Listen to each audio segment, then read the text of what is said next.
Warning: the content you are about to see is quite disturbing. Viewer discretion is highly advised. Step back in time with me to the foggy gaslit streets of 1888 London. In the impoverished district of Whitechapel, a shadow lurked. A predator who would become one of history's most infamous and elusive figures, and it's none other than Jack the Ripper. For 10 terrifying weeks, between August and November, a series of brutal murders gripped the city in a state of panic. The victims were all women from the downtrodden areas of the East End. The first body appeared on August 31st. Mary Ann Nichols lay in the street. Her throat cut so deeply it nearly severed her head.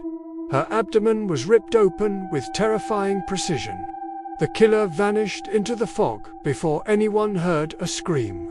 The nature of their injuries suggested the killer had some knowledge of human anatomy, leading many to believe he might have been a doctor or a butcher. The press went into a frenzy. Newspapers were filled with sensational headlines and gruesome details. A week later, Annie Chapman was found behind a boarding house. Her body was mutilated beyond recognition. Her uterus was missing, surgically removed. Panic spread like fire. Women feared the night. Police patrols doubled. Vigilantes formed. Yet the killer moved unseen, striking swiftly and silently. The killer himself seemed to revel in the attention. Then came the letter.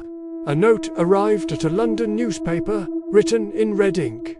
"Dear boss, yours truly, Jack the Ripper." One of the most famous letters, signed from hell, was even sent with a piece of a human kidney. It was this media storm that gave the killer his chilling, unforgettable name. The name stuck. The fear grew. On September 30th, the city bled twice. Elizabeth Stride was found with her throat cut but untouched otherwise, as if the killer had been interrupted. Less than an hour later, Catherine Edos was discovered in another part of the city. Her face was slashed. Her organs were removed and placed beside her. The message was clear. He was in control. The final victim came on November 9th. Mary Jane Kelly was murdered indoors. Safe from interruption, her body was destroyed so completely that seasoned investigators turned away in horror. The walls were painted red. Her heart was missing. And then silence. No arrest, no trial, no confession. They interviewed over 2,000 people and investigated more than 300 suspects. The list of potential culprits was long and varied, including doctors, butchers, and even a member of the royal family.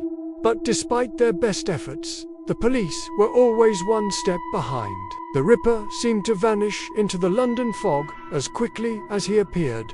London moved on. But the legend remained. Even now, more than a century later, one question still echoes through the fog-filled streets of Whitechapel. Who was Jack the Ripper?